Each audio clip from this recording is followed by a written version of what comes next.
여러분 반갑습니다. 안녕하십니까?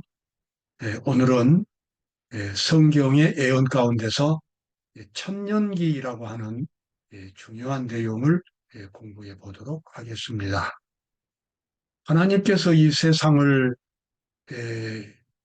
구원하시고 죄인들을 구원하시고 이 온 우주에서 죄악을 없애실 때에 그 계획 가운데는 천년기라고 하는 특별한 기간이 있습니다.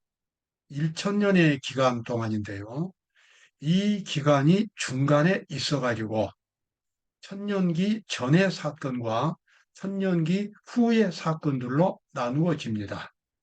이 천년기 동안은 이 지구가 아무런 활동도 없이 이 지상에는 한 사람도 살지 않고 사탄과 그의 부하들, 악령들만 1천년 동안 이 지구에 갇혀 있게 되고, 그리고 구원받은 성도들은 하늘에 가서 하나님과 함께 천년 동안 살고, 그 다음에 구원받지 못한 사람들은 천년 후에 부활해서 또 하나님의 심판을 받는 그와 같은 특별한 하나님의 프로젝트가 설계되어 있습니다. 자, 이러한 프로젝트가 왜 설계되어 있는지 그 이유는 다른 데 있습니다. 우리 인간들만을 구원하는 것이 하나님의 구속 사업의 목적이 아니고 보다 근본적으로 이 우주에서 죄악 세력을 완전히 없애는 것이 하나님의 목적이기 때문에 인간의 구원과는 직접 관련이 없어 보이는 이러한 이 천년기 같은 사건들이 설계되어 있습니다. 오늘 그 특별한 천년 기간을 함께 살펴보도록 하겠습니다. 자, 요한계시록 20장 1절부터 3절에 나와 있는 말씀입니다. 또 내가 보매 천사가 무저갱 열쇠와 큰 쇠사슬을 그 손에 가지고 하늘로서 내려와서 용을 잡으니 곧 옛 뱀이요 마귀요 사탄이라 잡아 1천년 동안 결박하여 무저갱에 던져 잠그고, 여기 상징적으로 나와 있는 어떤 천사의 특별한 모습이 있습니다. 사도 요한이 이제 이 보니까 예수님의 재림이 끝났고, 그래서 성도들은 하늘로 올라갔습니다. 요한계시록 20장에서요, 19장에서 그리스도의 재림하시는 그와 같은 광경이 있습니다. 그 다음에 재림 후에 이제 이 천사가 하늘에서 내려와 가지고 어떤 열쇠를 가지고 내려오는데 쇠사슬을 가지고 있습니다.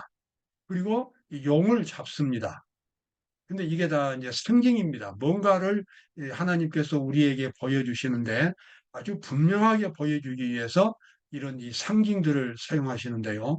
무저갱이라고 하는 것은 밑바닥이 없는 어떤 굴을 가리킵니다.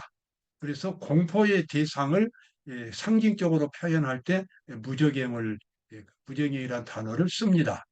근데 천사가 무저갱을 여는 이렇게 열쇠를 가지고 하늘에서 내려와 가지고 그다음에 사탄 마귀를 잡아서 그 무저갱에 던져 넣고 그 위에다 인봉해 가지고 마귀가 더 이상 움직이지 못하도록 그렇게 덮어버리는 그와 같은 광경이 나옵니다. 그리고 그 사탄이 갇혀 있는 기간이 1천년이라고 그렇게 나옵니다. 그것은 요한계시록 20장 그 전후 문맥으로 보면 여기서 말하는 이 무저갱은 이 지구를 가리킵니다. 지구가 지금은 사람이 살고 있기 때문에 그렇게 울신연스럽지가 않지만 예수님께서 재림하신 후에 구원받은 성도들은 모두가 다 하늘로 갔고, 그리고 구원 못 받은 사람들은 전부 멸망했고, 이 지구에는 사탄과 그의 악령들만 남아 있습니다.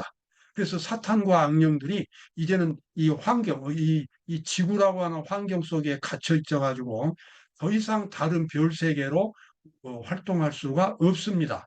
갇혀 있는 상태입니다. 바로 그것을 보기 쉽게, 이해하기 쉽게 하나님께서는 이 사탄을 무저갱에 던져 잠가서 1천년 동안 가두어 놓는 그러한 모습으로 그렇게 상징적으로 보여주셨습니다. 그래서 이 지구는 예수님께서 재림하시면 이 지구는 한 사람도 살지 않고 그야말로 무인의 별이 되어서 1천년 동안을 지내게 됩니다.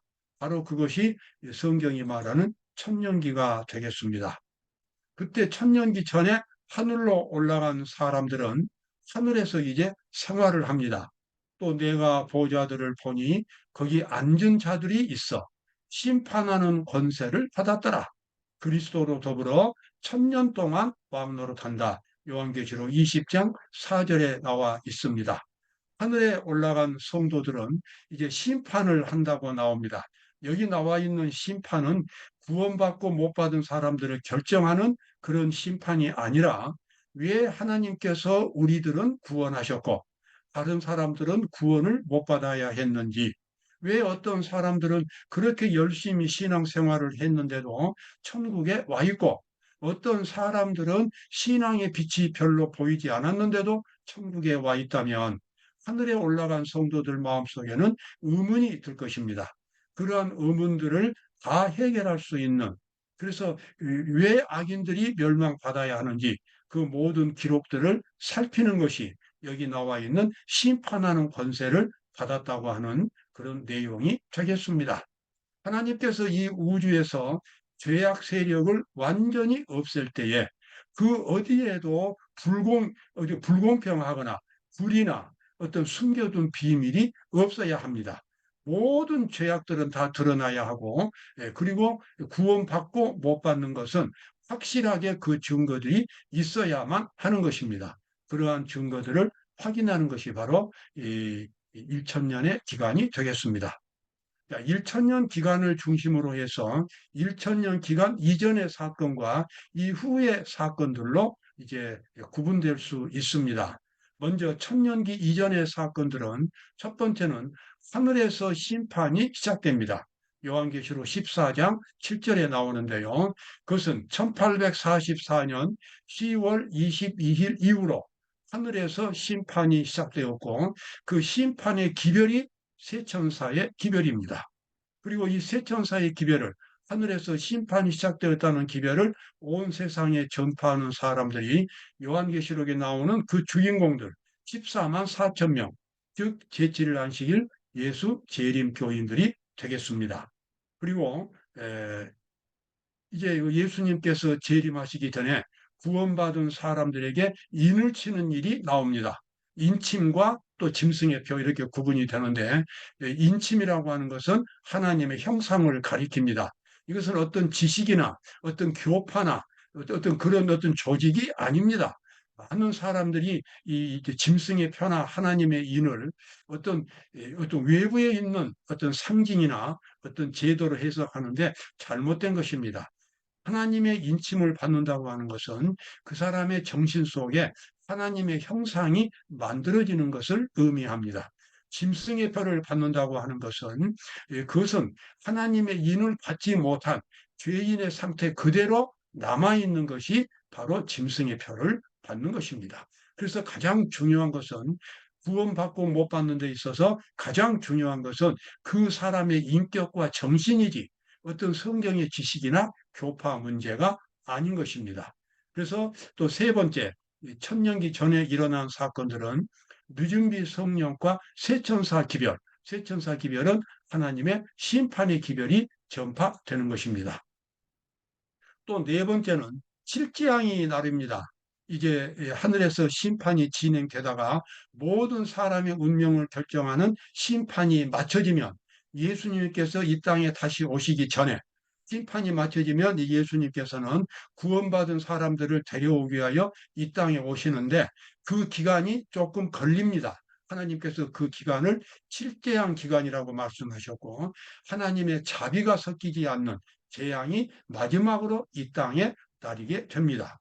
그 다음에 예수님께서 이 땅에 재림하시고 그다음 의인들이 그때 무덤에서 전부 부활하고 승천하게 됩니다. 바로 그렇게 해서 구원받은 사람들은 모두 하늘로 올라가고 천년기가 시작이 되겠습니다. 그 다음에 천년기가 지난 다음에 또 중요한 사건들이 많이 기다리고 있습니다.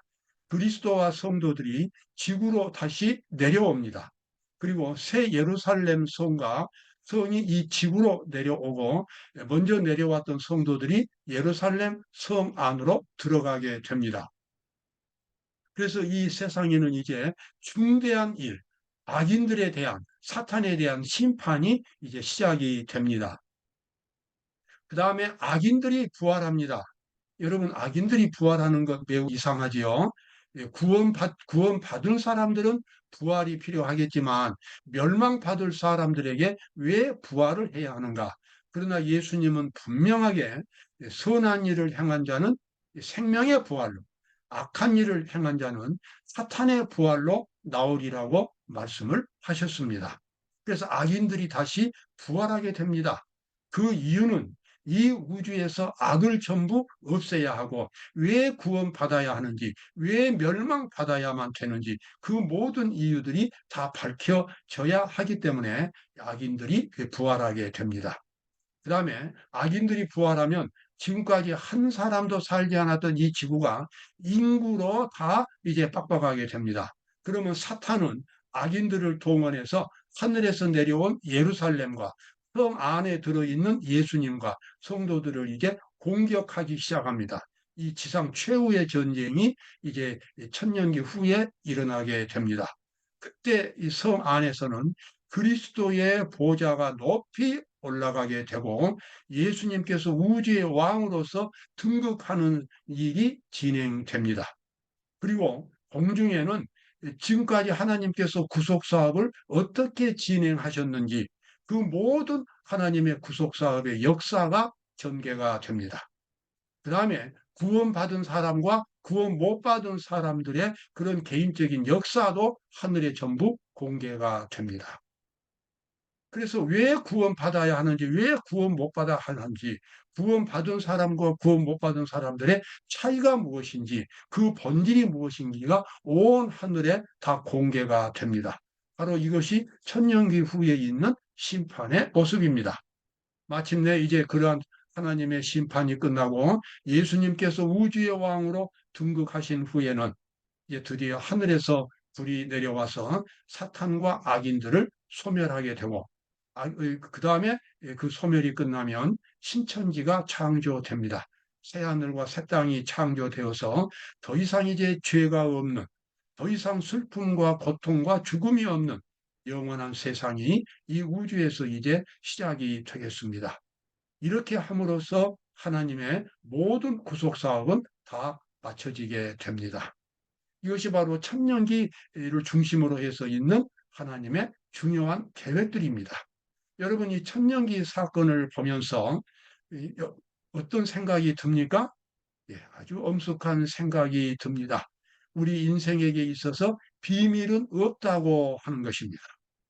비밀이 없습니다. 구원받은 사람에게도 비밀이 없고 구원 못 받은 사람에게도 하나님 앞에서 비밀이 없습니다. 마태복음 12장에서 예수님께서 이런 말씀을 하셨습니다. 내가 너희에게 이르노니 사람이 무슨 무익한 말을 하든지 심판날에 이에 대하여 신문을 받으리니 내 말로 의롭다 함을 받고 내 말로 정죄함을 받으리라. 예수님께서 말씀하신 대로 우리의 삶에 있어서 우리 마음속의 동기와 우리 마음속의 은밀한 생각과 이러한 것들이 하나님 앞에서는 대낮처럼 다 밝히 드러나게 됩니다. 그래서 정말 하늘에 가서 영생을 누리고자 하는 사람은 마음속에 있는 깊은 동기부터 하나님의 말씀에 일치하도록 노력을 하게 될 것입니다. 정말 마음속 가장 깊은 곳에서부터 믿음과 사랑으로 채워지고 그 다음에 하나님의 말씀으로 본인의 모든 이 정신, 모든 의식 구조, 그 모든 부분을 채우는 것이 가장 지혜롭고 현명한 일이 될 것입니다. 가장 어리석은 일은 하나님 앞에서 자기 자신을 감추려고 하는 것입니다. 내가 보았는데 왕좌가 놓이고 옛적부터 항상 계시니가 좌정하셨는데 그에게 수종하는 자는 천천히요 그 앞에 시위한 자는 만만이며 심판을 베푸는데 책들이 펴놓였더라. 이것은 이제 구원받을 사람들에 대한 심판입니다. 구약성경 다니엘서 7장에 나와 있는 장면입니다. 책들에 기록된 대로 심판을 받습니다. 여러분, 우리 일생의 모든 기록이 하늘에 남아있다고 하는 것입니다. 그리고 심판날에는 한 사람 한 사람씩 그 개인적인 기록이 전부 공개가 되고 천사들 앞에서, 사탄 앞에서, 온 우주 앞에서 우리 한 사람 한 사람의 모든 계획이 다 공개되고 과연 이 사람이 구원을 받을 수 있을 것인지 그것을 심판을 받게 됩니다. 여기에는 지금 안 나와 있지만 정말 하나님께서는 우리가 구원받을 수 있도록 진정한 믿음만 가지고 있다면 구원받을 수 있는 길을 마련해 놓으셨습니다.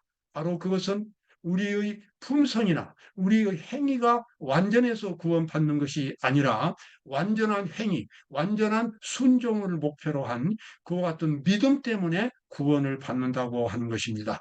우리가 하나님의 말씀에 진정으로 순종하려고 헌신했다면 예수님께서는 그 헌신을 받아주셔서 우리의 부족한 부분, 우리의 품성과 또 우리의 생활에 부족한 부분을 그분의 의로 채워주셔서 우리를 온전한 사람으로 인정해 주시고 우리에게 구원을 주신다고 하는 사실입니다.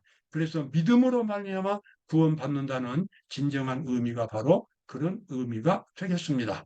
내가 봄에 보좌에 앉으신 이의 오른손에 책이 있으니 안팎으로 썼고 일곱 인으로 봉하였더라.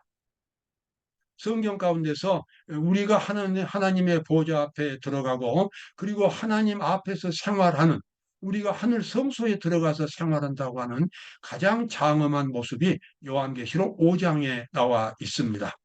거기에는 우리의 기도가 있고 우리를 위해서 돌아가신 예수님이 계시고 천사들이 있습니다. 그런데 그곳에 일곱 인으로 봉한 두루마리 책이 있습니다. 그 책 속에 여러분과 저의 모든 기록이 남겨져 있다고 하는 것입니다. 여러분, 우리 모두는 하루하루 이렇게 살아가지만 헛되게 살아가지 않습니다. 우리의 소중한 기록을 하늘에 남기면서 살아갈 수 있습니다. 우리 마음속에서 갖고 있는 하나님에 대한 진실한 믿음, 이웃에 대한 진실한 사랑, 아주 작은 행동이라도 크건 작건 모든 행동들이 하나님의 말씀과 하나님의 사랑으로 이루어지는 그와 같은 생활을 한다면 우리는 하나님 앞에서 의로운 사람으로 인정을 받고 구원을 받을 수 있게 될 것입니다. 여러분, 우리의 생활 속에 그리고 이 세상에는 어떤 비밀도 존재하지 않습니다. 비밀이 존재하지 않는다면 가장 현명한 방법은 무엇이겠습니까? 하나님 앞에서 진실한 믿음을 갖는 것입니다. 진심으로 하나님을 섬기는 것입니다. 그리스도의 아가페 사랑이 이타적인 사랑이 진심으로 나의 삶의 동기가 되도록 만드는 것입니다. 그것이 나를 하나님의 심판 앞에서 강하게 만들어주고 떳떳하게 만들어주고 영원한 생명으로 우리에게 보상을 줄 것입니다.